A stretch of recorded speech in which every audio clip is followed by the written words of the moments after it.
Hello guys. आज हम हमारा जो नया सब्जेक्ट है that is power plant engineering, उसका जो कोड है दैट इज़ PPE, वो हम आज स्टार्ट करने जा रहे हैं। उसका चैप्टर 1, तो चैप्टर 1 का नाम है introduction to power plant. Power plant मतलब हम इस जो बुक में आपको मैं ओवरऑल बता दूं क्या है कि जो पावर, जो इलेक्ट्रिसिटी प्रोड्यूस होती है, तो हम लोग कहाँ से वो प्रोड्यूस करते हैं, कौन कौन से मशीन्स होते हैं, कौन कौन से प्लांट्स होते हैं। तो जो प्लांट्स जो होते हैं, मतलब जो कंपनीज़ होती है, वो जो इलेक्ट्रिसिटी प्रोड्यूस करती है, जो हमें इलेक्ट्रिसिटी प्रोवाइड होता है, तो वो कहाँ पे बनता है, कैसे बनता है, वो हम इस सब्जेक्ट में सीखेंगे। पहला चैप्टर है introduction to power plant. Okay, तो यहाँ पे मैं स्टार्ट कर रहा हूँ। यहाँ पे हमारा पहला टॉपिक है इंजीनियरिंग एनर्जी और power scenario in India. Okay, so in world ranking India is the 11th greatest energy producer, accounting for about 2% of total world energy production। मतलब इन पूरे वर्ल्ड में इंडिया, समझो वर्ल्ड में 100% अगर पावर जनरेट हो रहा है, तो इंडिया उसमें से 2% अपना जो प्रोडक्शन है वो करके वो प्रोड्यूस करता है। इंडिया अपना खुद का 2% प्रोड्यूस करता है। At the same time, India is ranking world's sixth greatest energy consumption, accounting for 3% of total energy consumption annually in the world. Therefore, India is the net energy importer due to the large imbalance between production and consumption। और साथ ही साथ India क्या करता है, India कौन से पायदान पे है, sixth greatest energy consumer. Consumer it means कि कंज्यूम करना, यूज़ करना। कितना परसेंट यूज़ करता है, 3%, मतलब 2% प्रोड्यूस करता है और 3% यूज़ करता है। तो आप बोलोगे अभी ये कैसे पॉसिबल है, तो वो जो इलेक्ट्रिसिटी है, जो पावर है, वो इंपोर्ट होता है बाहर के देशों से, और इसीलिए इंडिया क्या है, इम्पोर्टर है। और इसे इसलिए इंडिया को इम्पोर्टर क्या कहा गया है, बिकॉज़ हम प्रोड्यूस कम कर रहे हैं और कंजप्शन ज़्यादा कर रहे हैं, हम यूज़ ज़्यादा कर रहे हैं पावर का। और इसीलिए क्या होता है कि प्रोडक्शन कम हो रहा है और डे बाय डे यूजेस बढ़ रहे हैं। तो हमारा जो इंपोर्ट हो रहा है बाहर से, वो बढ़ते ही जा रहा है डे बाय डे। जो हम पावर इंपोर्ट कर रहे हैं बाहर के देशों से, तो वो बढ़ते ही जा रहा है दिन बाय दिन। Okay, the section wise energy consumption for India is as shown in the figure, that is industry 49%, transportation 22%, residential 10%, agriculture 5% and other। तो आपको ये जो बाजू में ग्राफ दिया हुआ है figure 1.1, that is sector wise energy consumption in India. तो एनर्जी कंज्यूम कैसे हो रही है, तो आपको इस डायग्राम से पता चल जाएगा। दैट इज़ इंडस्ट्री, देखिए 49%, मतलब आधा तो इंडस्ट्री ही अपना कंज्यूम कर ले रहा है हमारा एनर्जी, जो पावर प्रोड्यूस हो रहा है वो। 22% ट्रांसपोर्ट में जा रहा है। फिर उसके बाद रेसिडेंशियल वाले 10% ले रहे हैं, जो रहते हैं। ये एक सेक्टर के हिसाब से है, मतलब एक जगह है, एक सेक्टर है जहाँ पे पावर सप्लाई किया जाता है।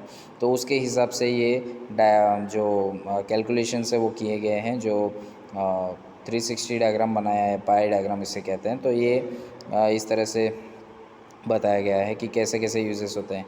अदर 14% एंड एग्रीकल्चर में भी 5% होता है। नीचे दिया गया है कि electrical power generation from various energy resources are given in tabular form as under. Okay, so resource कौन कौन से रिसोर्स है, जैसे थर्मल में आएगा अपना कोल। सो कोल जैसे कोयला, तो प्रोडक्शन कितना हो रहा है, 75 इंटू 10⁻³ मेगावाट। तो परसेंटेज शेयर कितना परसेंट शेयर कर रहा है, 52%, मतलब आधा तो कोल ही प्रोड्यूस कर रहा है पावर। आधा पावर कौन प्रोड्यूस कर रहा है, कोल।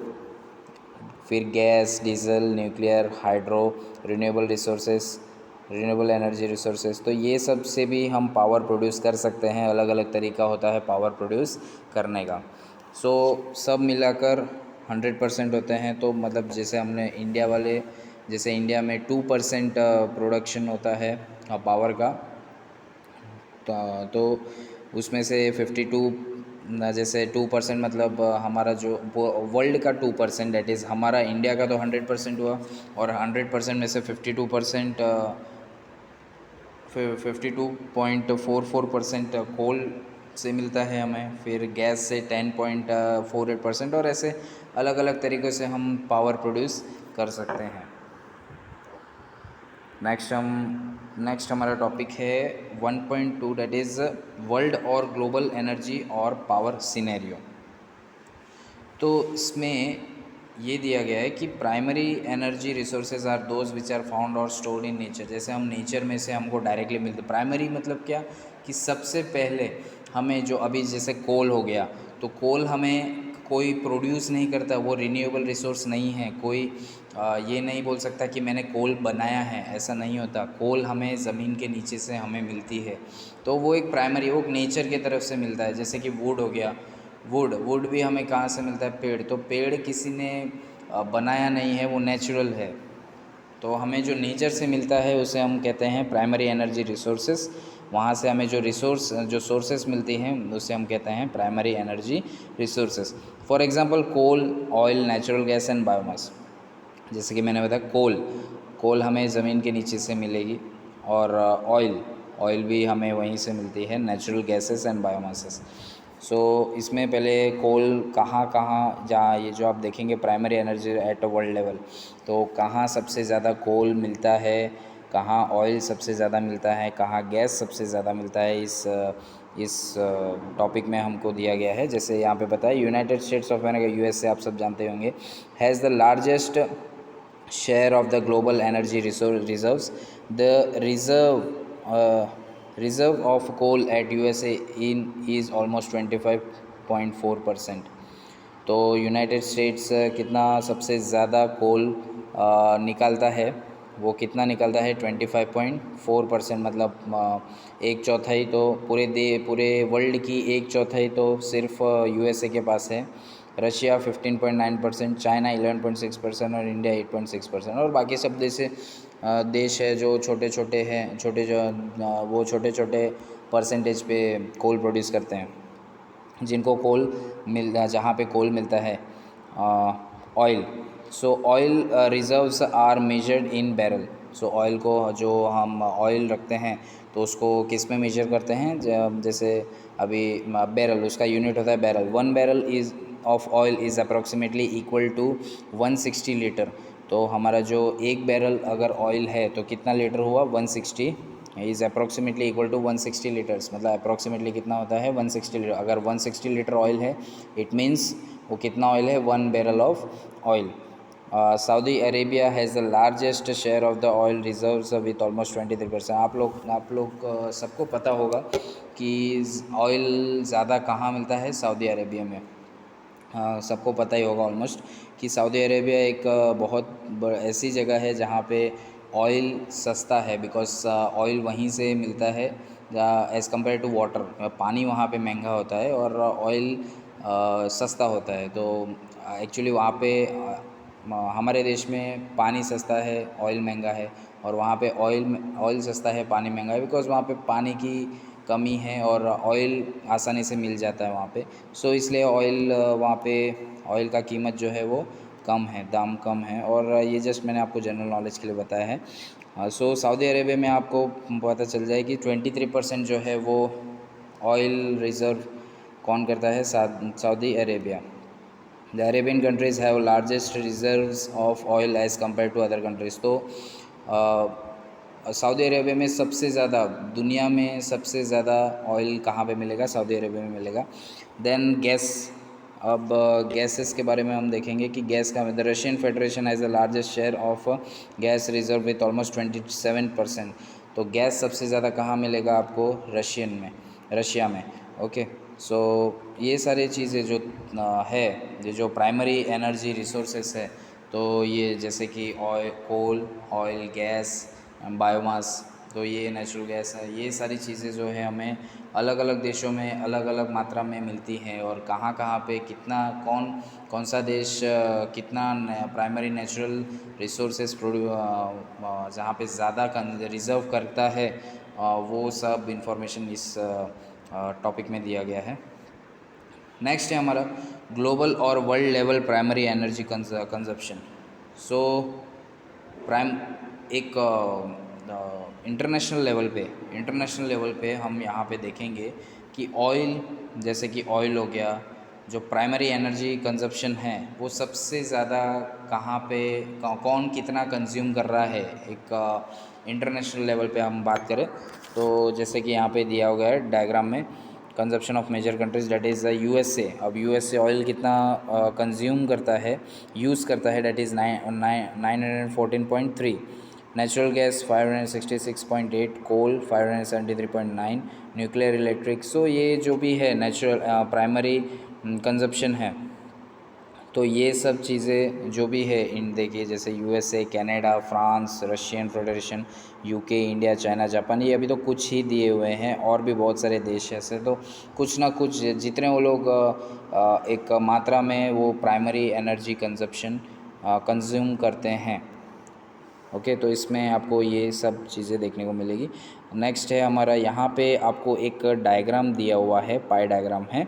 तो इसमें आपको वर्ल्ड लेवल जो होता है, वर्ल्ड लेवल पे जैसे कि पूरी दुनिया की अगर बात करें तो कोल कितना अगर पूरी दुनिया में तो कोल कितना यूज़ हो रहा है, दैट इज़ 25.25%, ऑयल यूज़ हो रहा है 37.5%, गैस यूज़ हो रहा है 23%, nuclear 6%, and renewables that is 8.25।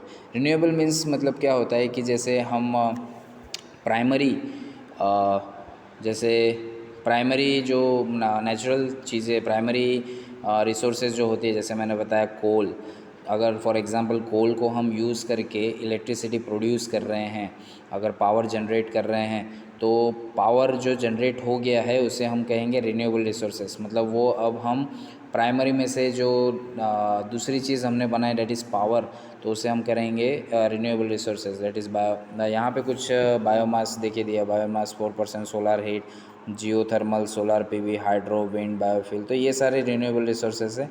और टोटल पूरे वर्ल्ड में 8.25 तो होता है, तो सारे के परसेंट कितने कितने मात्रा में होते हैं सब रिन्यूएबल रिसोर्सेज, वो यहाँ पे दिया गया। नाउ नेक्स्ट टॉपिक है हमारा importance of power plant. So power plant की क्या ज़रूरत है हमें, इम्पोर्टेंस क्यों इतना इम्पोर्टेंस दे रहे हैं हम। So bulk electric power is generated by special plants known as a power plants और जनरेटिंग स्टेशन। तो जो ऐसा नहीं है कि सिर्फ एक घर को चलाना है या एक कंपनी को चलाना है, उतना इलेक्ट्रिसिटी प्रोड्यूस करना है हमें पूरे।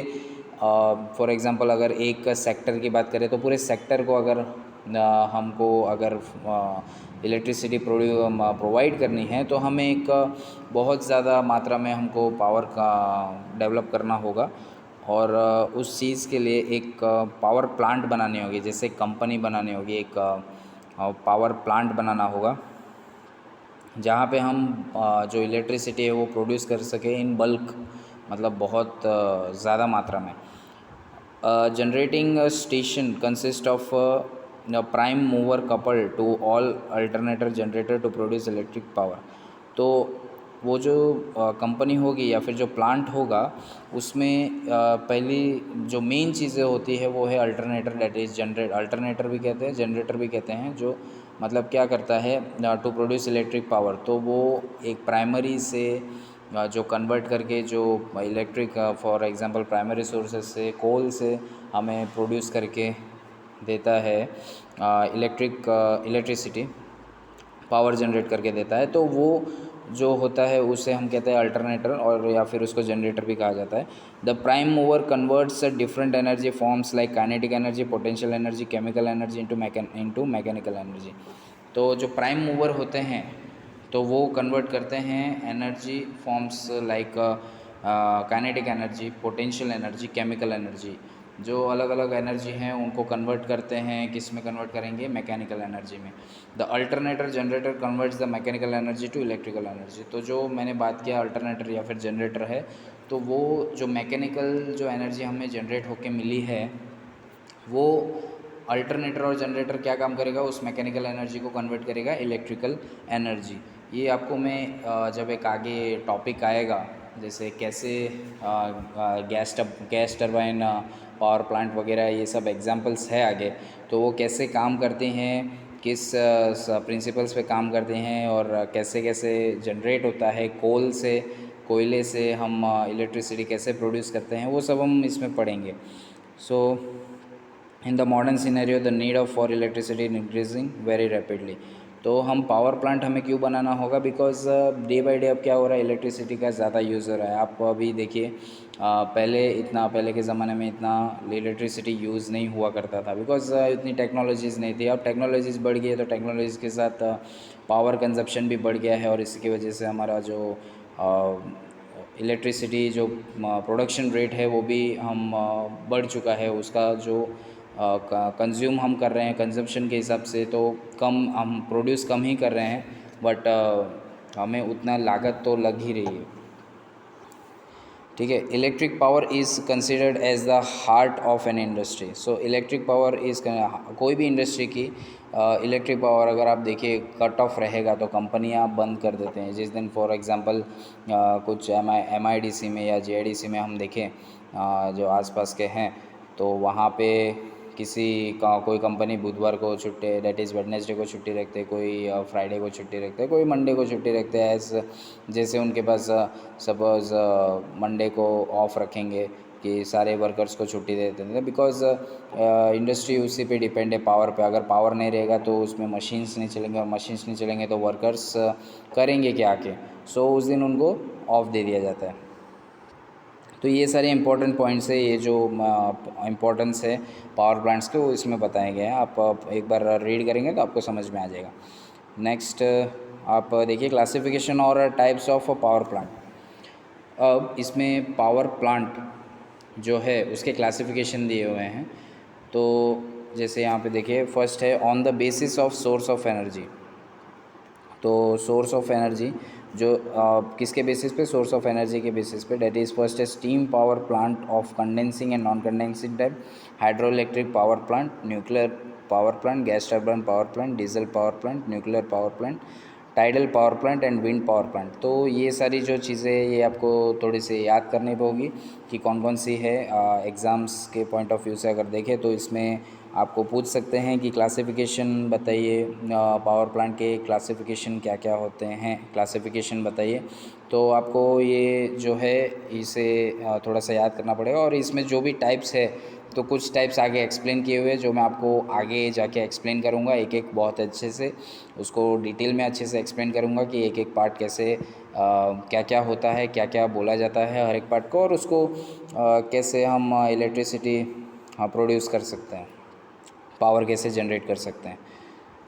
नेक्स्ट क्लासिफिकेशन यहाँ पे कंटिन्यू किया है। एक तो वो था हमारा source of, on the basis of source of energy, source of energy पे डिपेंड है। और सेकंड है यहाँ पे कन्वेंशनल और नॉन कन्वेंशनल पे डिपेंड। तो कन्वेंशनल पे कौन कौन से डिपेंड है, that is thermal power plant, steam, diesel and gas, hydro power plant, nuclear power plant. Then non conventional में आप देखेंगे तो tidal power plant, wind power plant, solar power plant, geothermal power plant.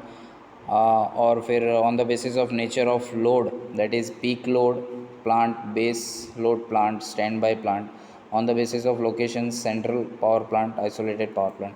तो इसमें से कुछ topics है जो आगे एक्सप्लेन किए गए हैं, वो हम जैसे जैसे आगे बढ़ेंगे वैसे वैसे पढ़ते जाएंगे। उसको मैं आगे अच्छे से आपको एक्सप्लेन करूँगा जब पूरे डिटेल में।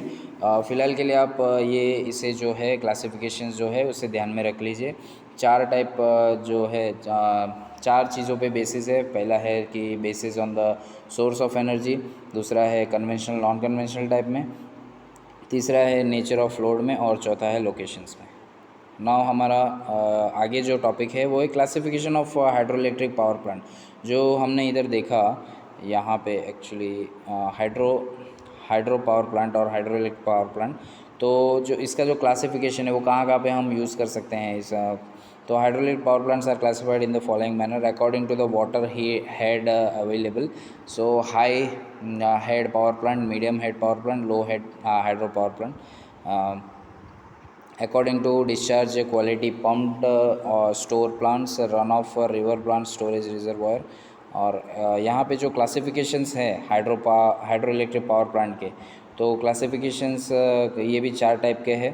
तो इसे भी आपको ज़रा सा आप पढ़ेंगे तो आपको समझ में आ जाएगा कि एक्चुअली ये क्या है. और जैसे कि फॉर एग्जांपल मैं फर्स्ट आपको बता दूं, high head power plant, they work under a head of more than 100 metre. For example Pelton wheel water turbine power plant. Then medium head power plant, ये हेड क्या होता है, हेड रेस क्या होता है, टेल रेस क्या होता है, ये सब मैं आपको एक आगे जो टॉपिक है उसमें मैं नेक्स्ट लेक्चर में मैं आपको कंटिन्यू करूँगा, मैं समझाऊँगा तो आपको प्रॉपरली समझ में आ जाएगा. बस अभी के लिए ये ध्यान में रखिए कि आपको क्लासिफिकेशंस जो है हाइड्रो इलेक्ट्रिक पावर प्लांट के, वो ये सब थोड़ा सा याद कर लेने हैं, देख लेने हैं इसे. और इसको जो समझने वाली जो चीज़ें हैं इसमें, वो मैं आगे 1 बाय 1 टॉपिक जो है वो कवर करूँगा, तो आपको धीरे धीरे समझ में आ जाएगा. आज के लिए बस इतना ही. कल फिर हम कंटिन्यू करेंगे नेक्स्ट लेक्चर में. Okay, thank you.